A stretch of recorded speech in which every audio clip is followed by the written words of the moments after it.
Shalom, suatu sukacita besar bagi kita semua untuk bisa berjumpa lagi melalui program Bible Study Online CK7. Saya percaya Bapak Ibu sudah sangat diberkati melalui program ini. Kita bisa bertemu bersama dan menikmati hadirat Allah dalam kurun waktu 40 menit. Luar biasa.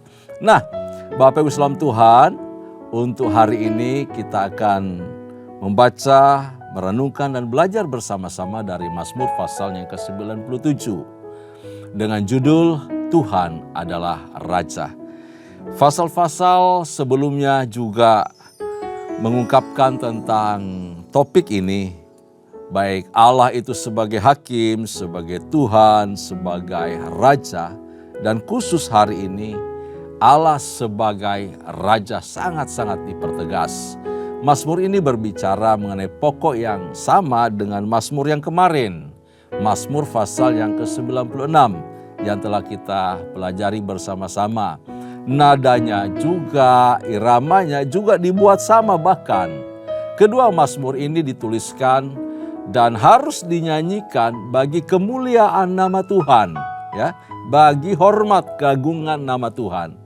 Mazmur ini juga menubuatkan penyataan utama mengenai pribadi Kristus dan pemerintahan dari kerajaannya di akhir zaman nanti, yang juga telah diungkapkan di dalam Wahyu pasal yang ke-19 sampai Wahyu pasal yang ke-22. Suatu peristiwa yang akan mendatangkan sukacita besar bagi kita semua yang percaya kita gereja Tuhan yang sudah ditebus oleh karya Kristus, milik kepunyaannya. Semua gereja yang telah dipersiapkan menjadi mempelai Kristus. Nah, sebelum kita belajar lebih lanjut, mari saya undang kita semua menikmati hadirat Allah. Kita agungkan Tuhan sebagai Raja. Kita muliakan Dia, Raja di atas segala raja. Haleluya.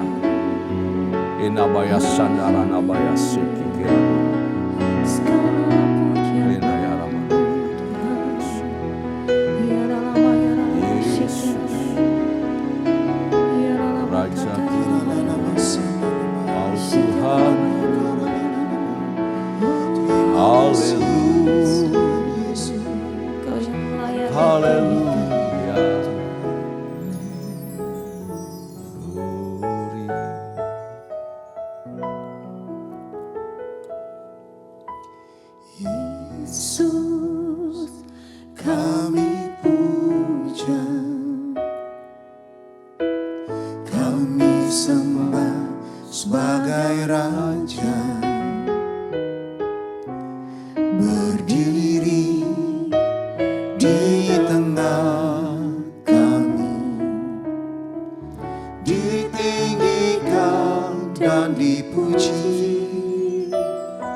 Yesus kami puja.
sembah dan puji bui tatamu.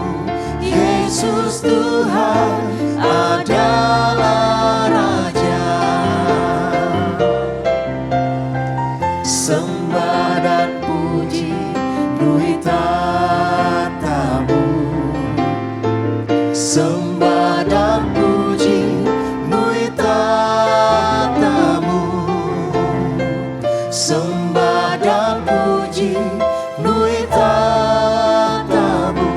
Yesus Tuhan adalah Raja.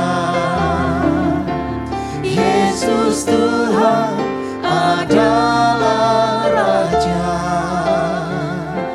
Yesus Tuhan adalah Raja. Engkau Rajaku, Engkau Tuhanku,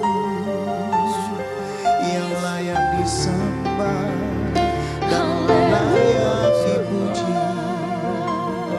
Sebab itu kami memuji-Mu, menyembah-Mu. Sujud di hadapan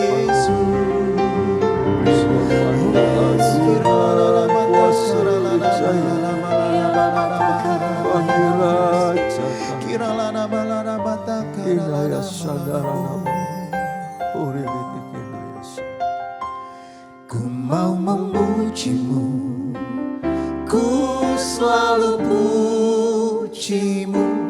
Ku mau menyembah-Mu, ku selalu sembah-Mu. Kau yang layak terima semua pujian, kemuliaan hanya bagi Tuhan. Ku mau memuji-Mu, ku selalu puji-Mu. Ku mau menyembah-Mu, ku selalu sembah-Mu. Kau yang layak terima semua pujian, kemuliaan hanya bagi Tuhan.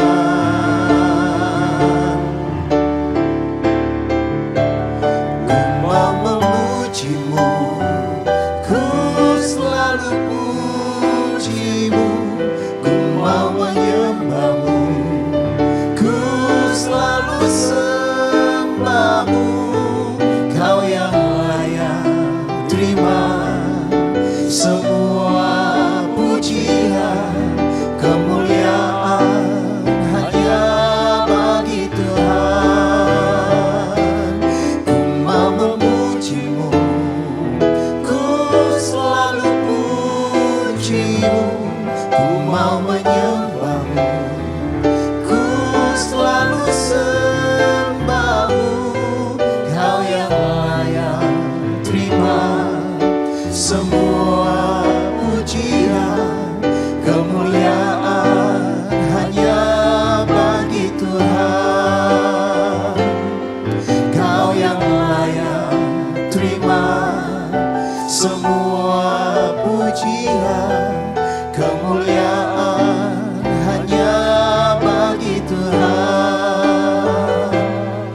Kau yang layak terima semua pujian, kemuliaan hanya bagi Tuhan.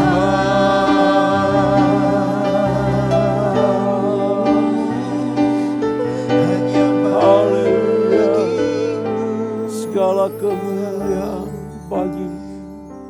Segala hormat, kuasa, keagungan, kejayaan hanya bagi Tuhan saja.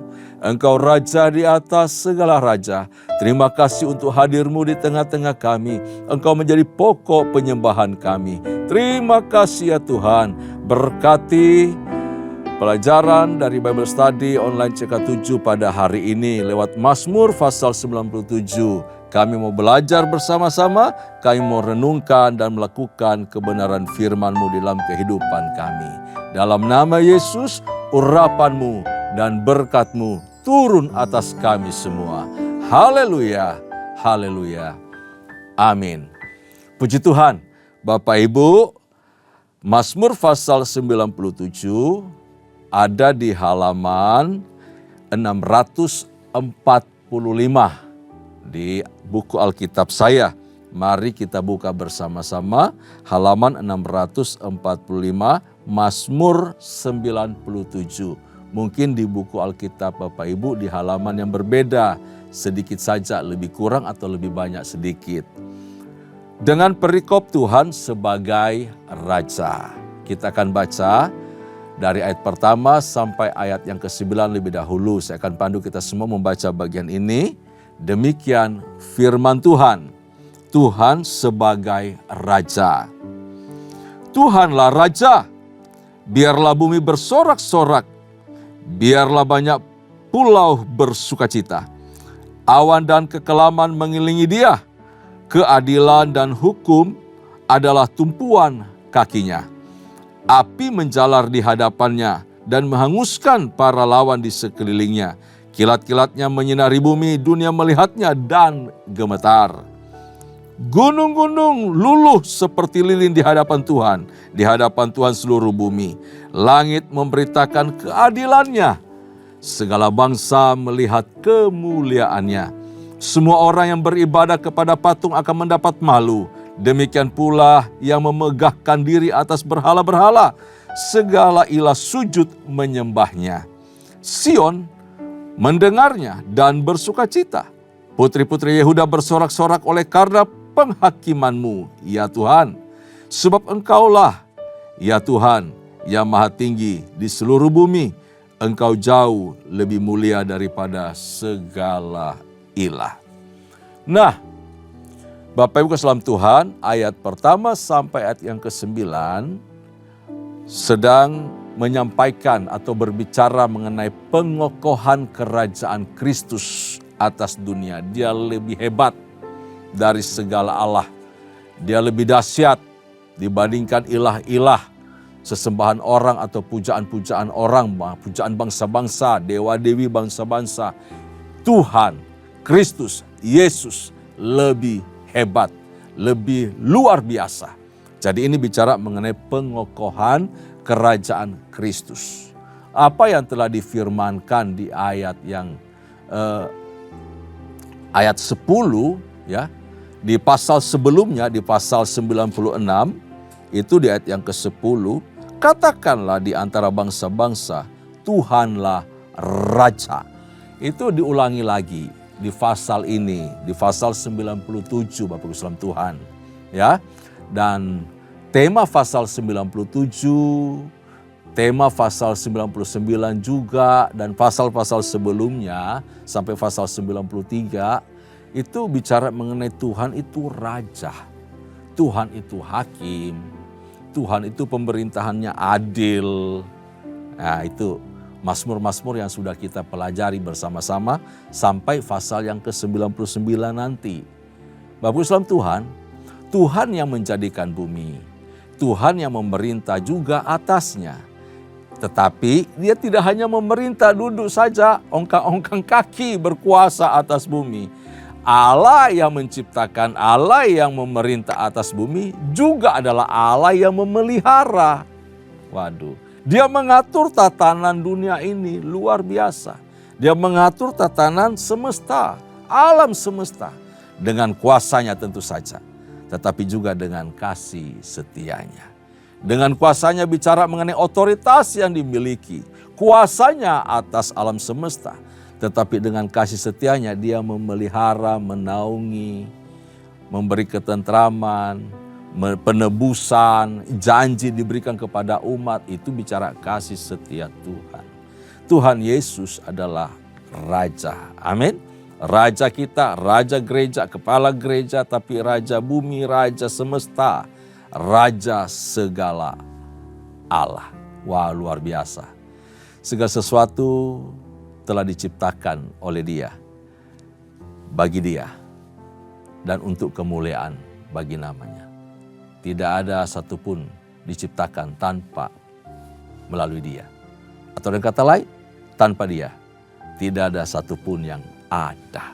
Ia pencipta, Ia pemelihara, Ia kepala gereja, kepala segala sesuatu. Artinya Dia paling pokok. Dia utama di atas segala-galanya sebab Dia pencipta. Karena itu segala pujian, hormat, kemuliaan hanya bagi Tuhan saja.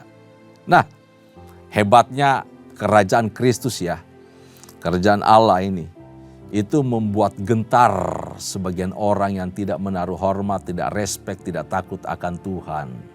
Membuat takut, membuat ngeri orang-orang yang memelihara dewa-dewi, sesembahan-sesembahan lain.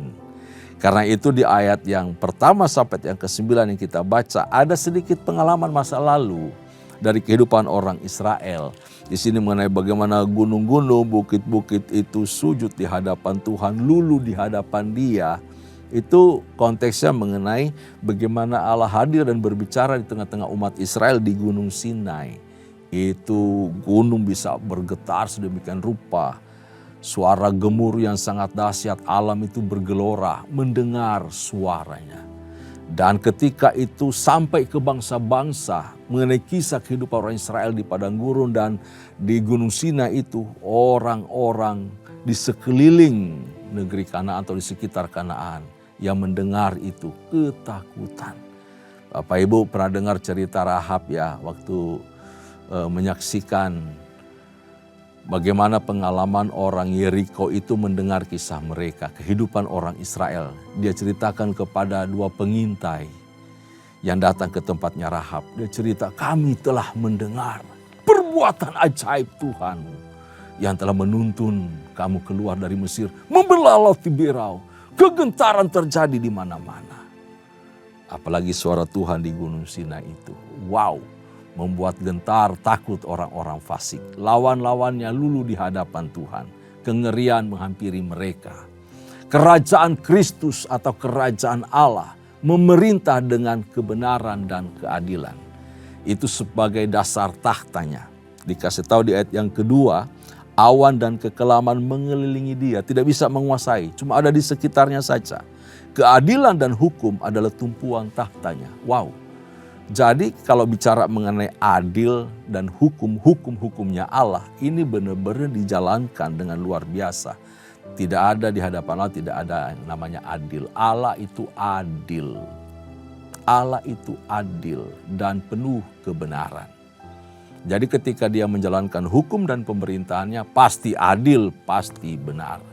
Sedangkan kuasa dunia ini ada perbandingannya Bapak Islam Tuhan di ayat-ayat berikutnya. Di ayat berikutnya bahwa kuasa dunia dan kekuasaan dari ilah-ilah dijalankan oleh orang-orang fasik dengan ketidakadilan dan dibawa ketidakbenaran. Pemerintahan ilah-ilah bangsa fasik atau pemerintahan orang fasik itu penuh koruptif sifatnya. Koruptif untuk keadilan sendiri. Seberapa banyak orang nyogok dia dimenangkan. Ya, keadilannya itu sekedar urusan berapa banyak yang bisa kau beri. Kalau orang susah, ya nggak ada keadilan, tidak akan menemukan. Bahkan di tempat keadilan tidak ditemukan adanya keadilan. Itulah pemerintahan orang fasik. Tetapi di pemerintahan Allah, hukum itu mengatur menjadi dasar untuk keadilan itu berdiri tegak. Sehingga semua orang, semua bangsa dapat berdiri di hadapan Tuhan dan tidak bisa bersembunyi dari segala macam kejahatan-kejahatan yang diperbuatnya. Lalu kemudian di ayat yang ke-7 ya, di ayat yang ke-7 dikatakan demikian, semua orang yang beribadah kepada patung akan mendapat malu, demikian pula yang memegahkan diri atas berhala. Mengungkapkan mengenai kemenangan Kristus atas semua ilah palsu, segala bentuk berhala. Dan semua orang beribadah kepadanya, kepada berhala-berhala itu memperoleh malu. Dipermalukan, tidak bisa melihat lagi wajah mereka. Kenapa? Malu dengan dosa, dengan pelanggaran, kejahatan mereka. Sebab yang namanya keadilan dan kebenaran ketika ditaruh di depan kita, semua rontok nanti. kenajisan, kekotoran, ketidakbenaran kita itu otomatis runtuh, rontok. Dan ditemukan bahwa kita adalah orang-orang tidak benar kalau kita berdiri sebagai orang fasik. Semua orang fasik akan jatuh, runtuh di hadapan keadilan dan kebenaran Allah. Betapa hebat Tuhan kita. Kerajaan Allah bukanlah terdiri dari perkataan biasa. Tidak terdiri dari hukum-hukum buatan manusia. Tetapi kerajaan Allah itu mengenai kuasa, mengenai sukacita, mengenai damai sejahtera yang dikerjakan oleh Roh Kudus dan memerintah di dalam hidup dan hati setiap orang yang percaya. Bahkan memerintah atas seluruh bumi. Di ayat 8 sampai ayat yang ke-9 tadi diberitahu bahwa semua orang percaya, umat Allah yang diwakili di sini kata Sion, mendengarnya dan bersukacita. Umat Allah bergembira, bersukacita ketika Allah memerintah. Ini kalau orang benar, hidup takut akan Tuhan. Lalu yang naik memimpin memerintah adalah orang adil, orang benar, orang baik. Itu senangnya bukan main. Tetapi kalau yang naik memerintah itu orang fasik, orang tidak takut Tuhan, perilakunya selama ini tidak adil, tidak benar, koruptif, itu menderita rakyat. Baru dengar namanya saja udah ngeri, takut, cemas, khawatir. Mau dibawa kemana negeri ini? Mau dibawa kemana bangsa ini? Ya, pasti praktek ketidakadilan, koruptif dan segala macam hukum dijalani serba terbalik. Tidak ada sesuatu yang indah manis yang dialami oleh rakyat. Jauh daripada kesejahteraan. Pasti jauh. Karenanya itu orang-orang fasik, orang-orang tidak takut Tuhan juga akan bersuka cita. Karena orang yang sama karakternya memimpin negeri itu. Menjadi raja, menjadi penguasa. Tapi sebaliknya orang-orang yang takut Tuhan, yang mengasihi Tuhan, itu mengalami penderitaan, kesesakan, dan terus hanya bisa berdoa. Memohon keadilan Allah turun. Memohon supaya Allah yang hadir memerintah. Seperti itu Bapak Islam Tuhan.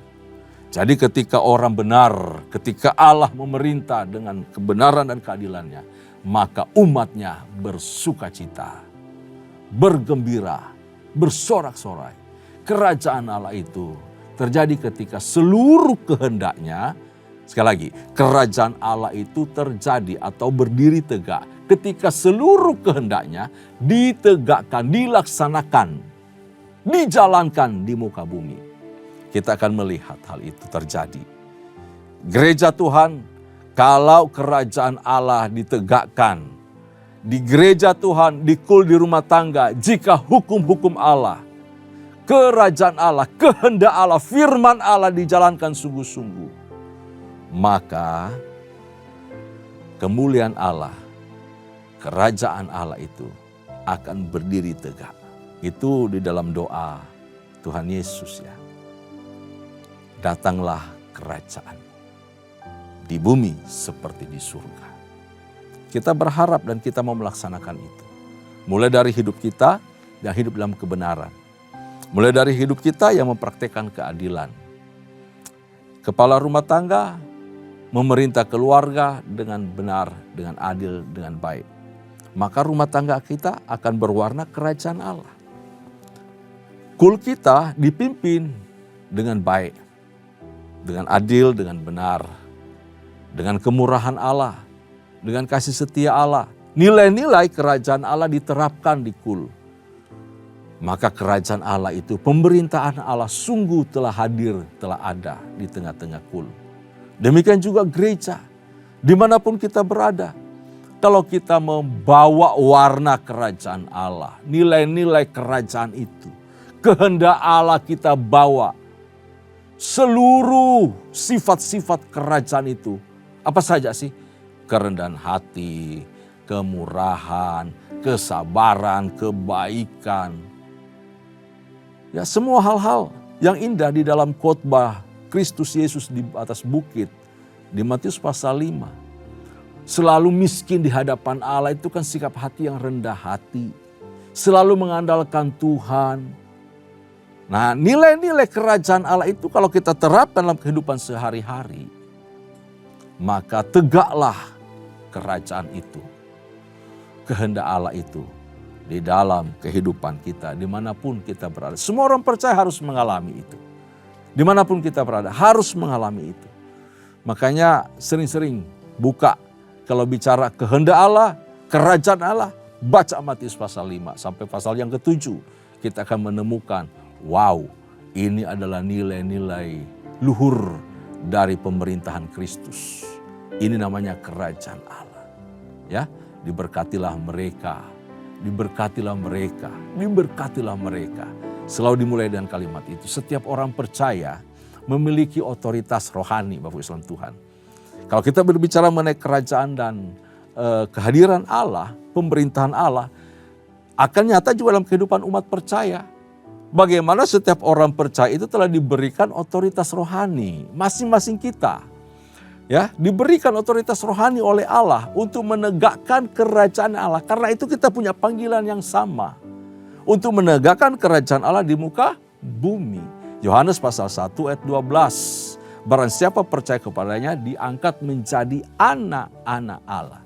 Kata diangkat menjadi anak-anak Allah itu bicara mengenai diberikan kuasa, ya, otoritas.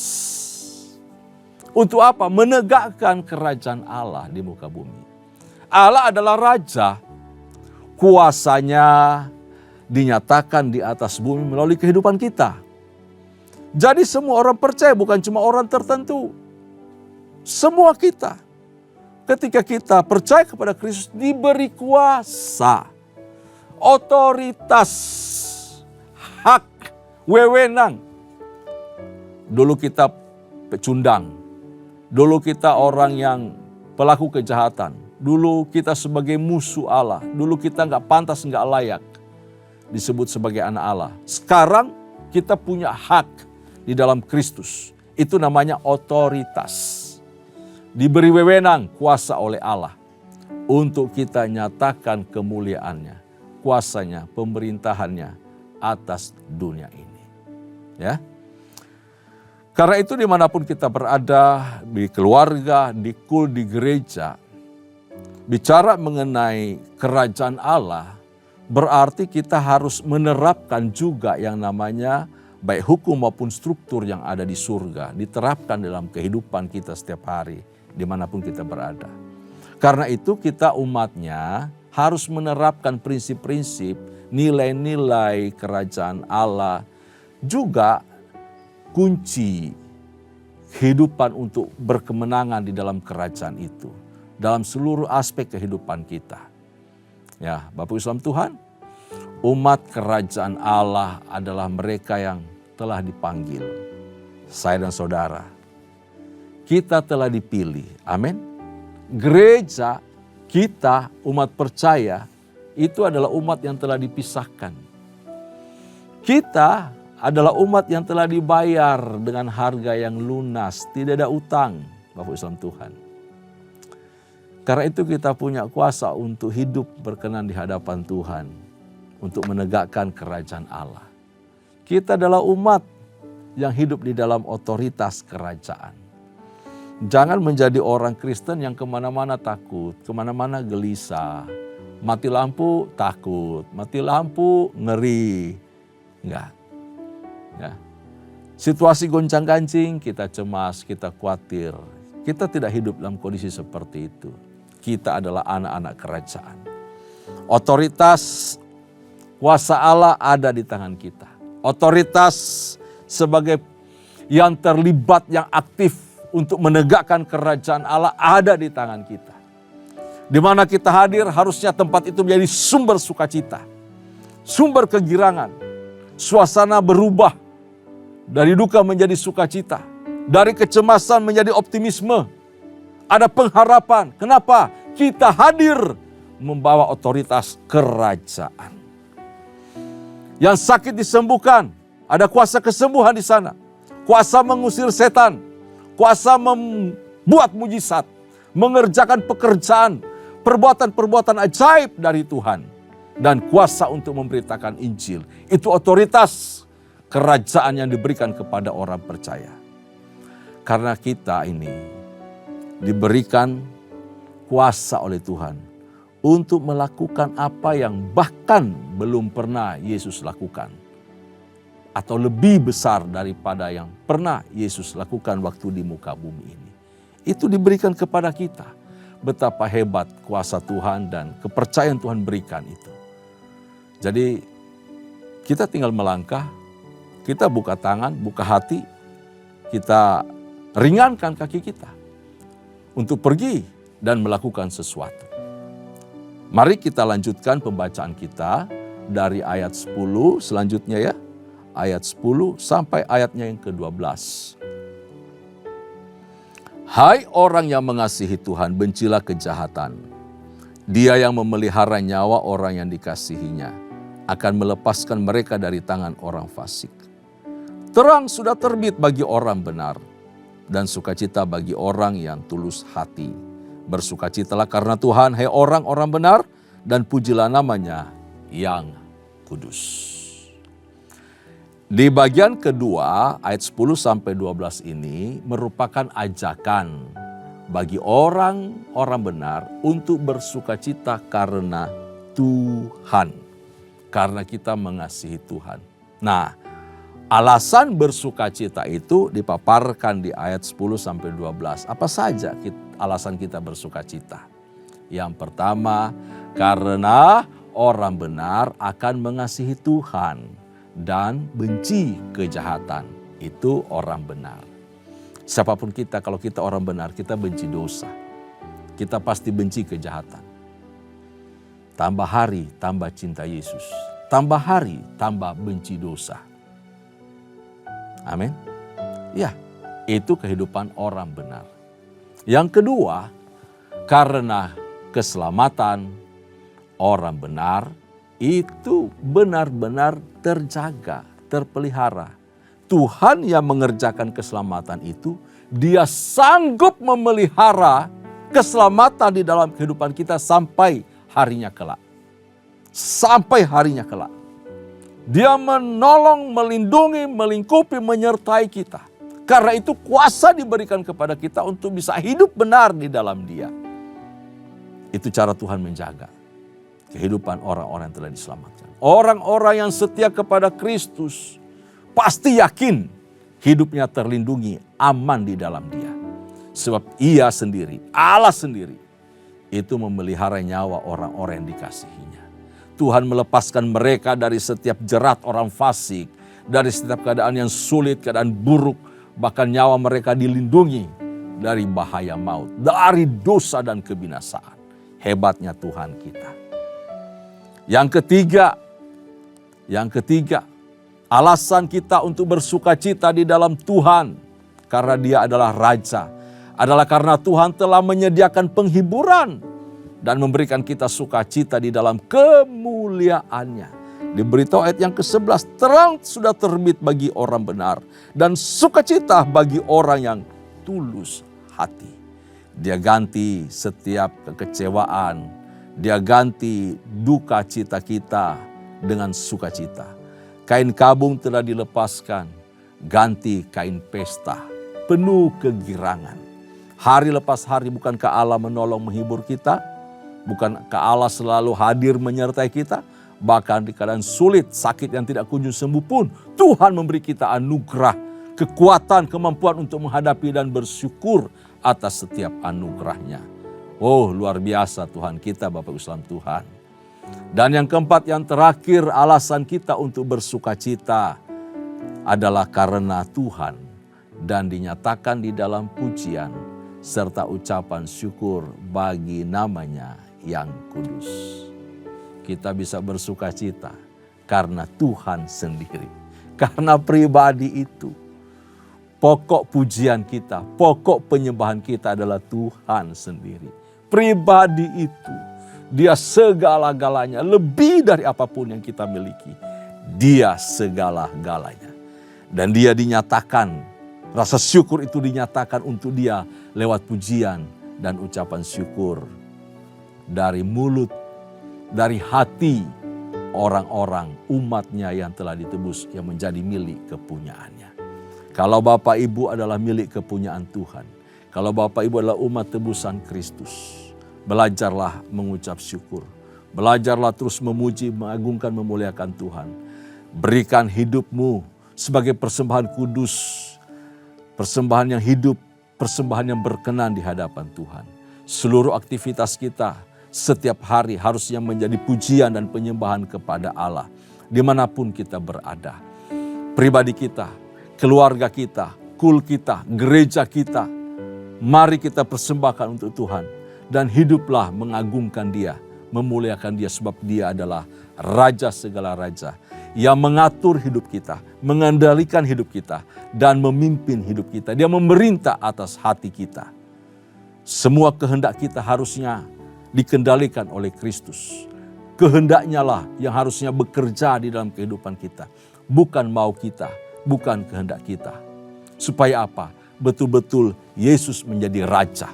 Atas hidupku, atas keluargaku, atas kulku, atas gerejaku, bahkan atas dunia ini.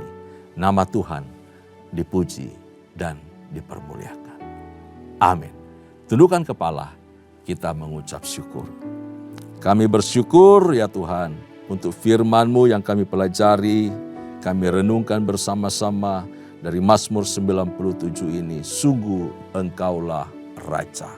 Terima kasih ya Tuhan, mampukan setiap kami umat-Mu untuk hidup tunduk hormat takut akan Tuhan dan menjadikan Engkau sungguh-sungguh Raja dalam kehidupan kami, di tengah keluarga kami, di kul kami, dan gereja kami.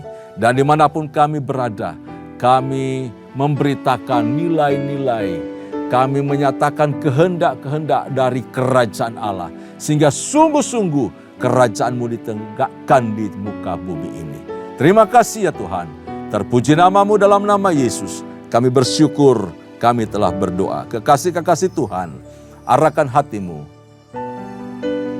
Terimalah anugerah serta berkat yang melimpah dari Allah Bapa, kasih sayang di dalam Kristus Yesus Tuhan, serta persekutuan yang manis dengan Allah Roh Kudus menyertai kita mulai hari ini sampai parusia Tuhan datang pada kali yang kedua, bahkan sampai selama-lamanya. Setiap kita yang percaya dan terima berkat sama-sama katakan, amin. Tuhan Yesus memberkati kita semua. Shalom.